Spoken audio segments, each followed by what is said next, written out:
So hello guys, and in this video you will learn how to capitalize a word in a document. And what I mean by that is I have a word here and I want to just quickly convert it to a capital word. So what I will do is I will just press Ctrl Shift and A, and voila, that's how you do it.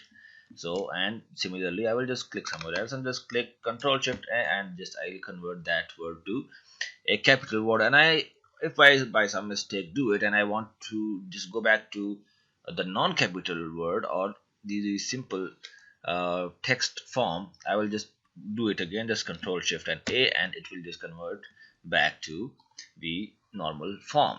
So you can also do it by this uh, little change case option here, and but I prefer that you can do it Control Shift A. That's quicker, that's easier, and that's more efficient. So that's it guys, and please subscribe to this channel for more content on Microsoft Word.